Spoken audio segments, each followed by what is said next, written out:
تو نہیں تو غافل بندے کی چوتھی علامت یہ ہوتی ہے کہ وہ فضول کاموں میں وقت بڑا ضائع کرتا ہے۔ فضولیات میں ادھر بیٹھے ہیں ادھر بیٹھے ہیں، یہاں گپ شپ ہو رہی ہے، وہاں موبائل دیکھا جا رہا ہے، پھر کچھ ٹائم ملا ہے تو پھر کہیں دور دراز کسی ہوٹل پہ کھانا کھانے چلے گئے، پھر کچھ ٹائم ملا تو چلو نکلتے ہیں ذرا کوئی ہفتہ سیر کر آتے ہیں، یہاں گپ شپ ہے، فلاں کو ڈسکس کر لیتے ہیں، فلاں کے بارے میں بات کر لیتے ہیں، سیاسی تبصرے کر لیتے ہیں، یہ تھوڑی گفتگو ہو جاتی، چلے محلے داروں پہ تبصرہ شروع کرتے ہیں، کون روٹی زیادہ کھا رہا ہے اور کس کے پاس پیسے زیادہ آ گئے، چلو جا کے پتہ کرتے ہیں۔ حالانکہ یہ پتہ نہیں کرنا چاہیے تھا، پتہ تو اس کا کرنا چاہیے تھا جو بیچارہ کل سے بھوکا ہے، خبر تو اس کی رکھنی چاہیے تھی جس بیچارے کے گھر میں بچوں کے لیے پہننے کو کپڑے موجود نہیں ہیں، اس پر تبصرہ یہ کرتے ہیں کہ یہ محنت کیوں نہیں کرتے، اور اگر کسی پر اللہ عطا کر دے پھر حساب ضرور لگاتے ہیں کہ ذرا معلومات کرو یہ اتنی جلدی آگے کیسے نکل گئی۔ غافل بندے کی علامت ہے وقت کا ضائع کرنا اور فضول کاموں میں ضائع کرنا اور بلا وجہ ضائع، اور ایسے سوالات کرنا جن کی ضرورت ہی کوئی نہیں، بالکل ضرورت ہی نہیں، کوئی مطلب ہی نہیں، لیکن ہم لوگ وقت ضائع، یہ غفلت کی علامت، غفلت۔ اللہ والوں کی علامت کیا تھی؟ ایک بات انہوں نے زندگی میں لے لی، سیکھ لی، پھر ساری زندگی اسی پہ گزار دی۔ ان کا ارادہ تھا نا کشکول سیدھا کیا۔ کچھ لوگ ساری زندگی لیکچر قبول لے لے کے سن کے پھر بھی سمجھنے کو تیار، یہ غافل دل کی علامت ہے۔ اس لیے نبی پاک صلی اللہ تعالی علیہ وسلم نے فرمایا دو نعمتیں ایسی ہیں جن میں اکثر لوگ غفلت میں ہیں، ایک صحت اور دوسری فراغت۔ لوگ بلا وجہ وقت ضائع کرتے ہیں۔ اللہ نے صحت دی ہے، کسی خیر کے کام میں لگائیں۔ اگر آپ کے پاس فارغ وقت ہے تو قرآن پاک کو یاد کریں، ترجمہ اور تفسیر سے پڑھیں، محبوب پاک علیہ السلام کی احادیث کو یاد کریں، اللہ والوں کی باتیں سنیں۔ وقت ملے تو عبادات میں لگائیں، نوافل میں لگائیں، تلاوت میں لگائیں، ذکر اذکار میں لگائیں، اور پھر اللہ مزید توفیق عطا کرے تو کسی کے بھلے میں وقت لگائیں، گلی سے کوئی کانٹا اٹھائیں، کوئی روڑا اٹھائیں، کوئی کسی کی مدد کریں۔ لیکن یہ غافل ہونے کی علامت ہے کہ اپنے وقت کو ضائع کرنا۔ اور پھر اسی طرح غفلت کی پانچویں علامت یہ ہے کہ اگر بندے کو دنیا سے پورا پیار ہو جائے، یعنی شب قدر میں بھی آ کے کہتا ہے یا اللہ کبھی پیسے دے دینا، شب برات والے دن بھی کہتا ہے کہ مالک اگر کبھی کوئی ایسا سبب لگ جائے نا، یعنی بیت اللہ شریف کے سامنے کھڑے ہو کے بھی اگر اس نے مال ہی مانگنا ہے وہاں بھی اس نے یہی سوال کرنا ہے، حب دنیا اتنی غالب آ جائے، تو یہ غافل ہونے کی علامت۔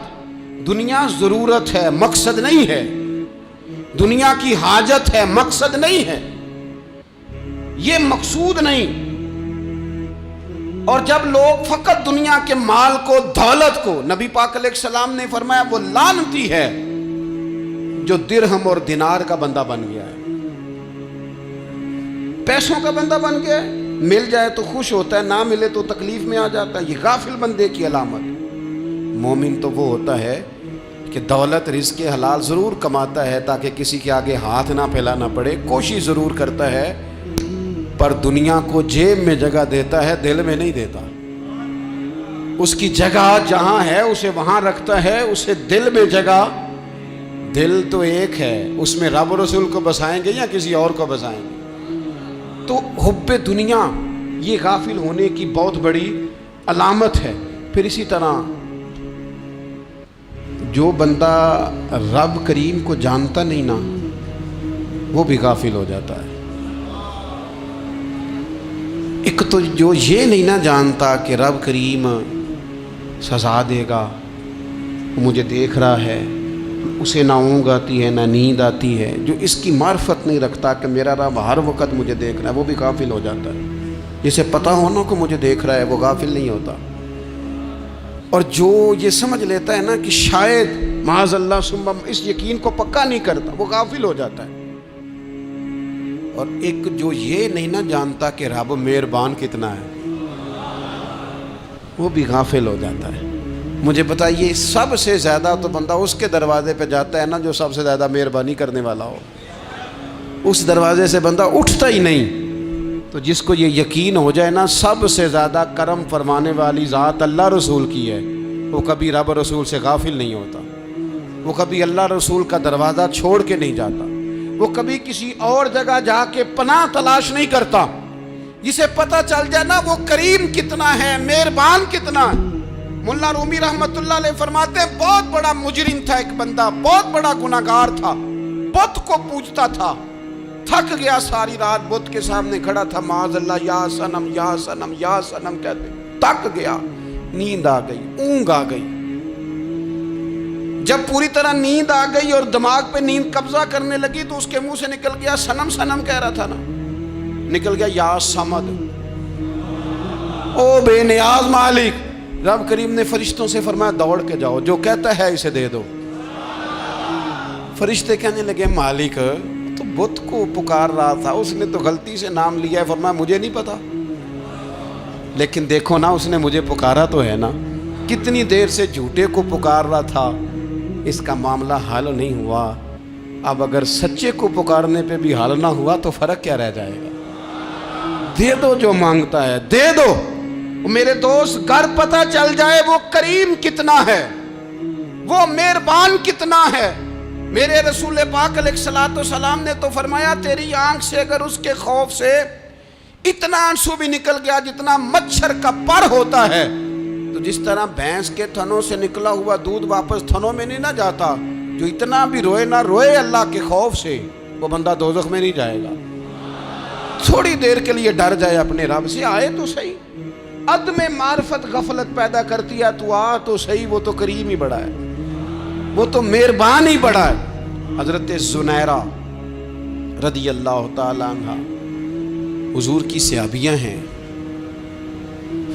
ایام جو مکے کے تھے مسلمانوں پر بڑی آزمائش کے تھے، انہیں بڑا مارا کفار نے، اتنا مارا کہ ان کی بینائی چلی گئی، نظر آنا بند ہو گیا. کافروں کی عورتوں نے تانا دیا کہ تو نے ہمارے بت چھوڑے ہیں نا، تو دیکھنا تیری بینائی چلی گئی. تو جناب زنیرہ اللہ پہ بھروسہ، توکل، معرفت الہی کا جذبہ، اٹھ کے کھڑی ہو کہنے لگی چپ کرو، تمہارے جھوٹے بت کیا کر سکتے ہیں، میرا رب چاہے تو صبح جب میں اٹھوں تو میری آنکھیں روشن ہو، اگر کریم کرم کر دے. لوگ کہتے ہیں واقعی ایسا ہوا، جب وہ سویرے اٹھی تو اللہ نے ان کی روشنی واپس کر دی. تجھے پتہ چل جانا وہ مہربان کتنا ہے. وہ ایک بزرگ تھے تو ان سے کسی نے کہہ دیا کہ اگر آپ کا حساب آپ کے ماں باپ کے ذمہ ہو جائے تو پھر کیسا، پوچھنے کے لیے قیامت میں اگر ماں باپ حساب لیں تو پھر کیسا. تو بڑے سیانے لوگ تھے جو دل والے تھے، کہنے لگے نہیں، رب کریم ہی ٹھیک ہے، اس لیے کہ وہ ماں باپ سے کہیں بڑھ کر پیار کرنے والا ہے. اگر یہ معرفت مل جائے وہ کریم کتنا ہے. اور جب بندہ پوری طرح اس کی بارگاہ میں آ کے تڑپ جاتا ہے نا، مولا میں جاؤں کدھر، تیرا دروازہ چھوڑ کے جاؤں کدھر. اقبال کہتے ہیں وہ ایک سجدہ جسے تو گراں سمجھتا ہے، 1000 سجدوں سے دیتا ہے آدمی کو نجات. تجھے جگہ جگہ جھکنا نہیں پڑے گا اگر تو صحیح معنوں میں اپنے رب کی بارگاہ میں جھک جائے. تو میرے عزیز کوشش کریں کہ اس کی معرفت، اس کا کرم، اس کی عطا اور اللہ تبارک و تعالیٰ کے حاضر و ناظر ہونے پر عین الیقین، حق الیقین حاصل کریں. اور پھر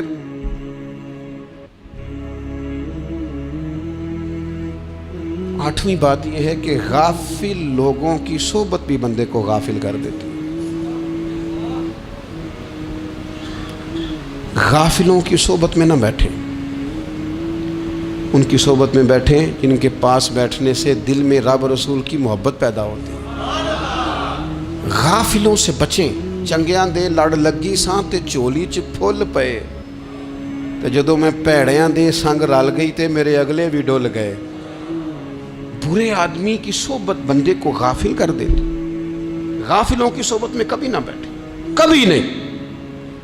غافل آدمی آپ کو غافل کر دے گا. میرے نبی پاک علیہ الصلوۃ والسلام نے فرمایا انسان اپنے دوست کے مذہب پر ہوتا ہے. یہ بہت بڑے لفظ ہیں. فرمایا المرء علی دین خلیلہ، انسان اپنے دوست کے مذہب پر ہوتا ہے.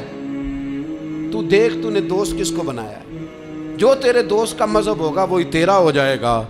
ہم نے دوست بنایا نا غوث پاک جیلانی کو، ہم نے یاری لگائی ہے نا داتا علی اجمیری سے، ہماری نسبت ہے نا معین الدین اجمیری سے.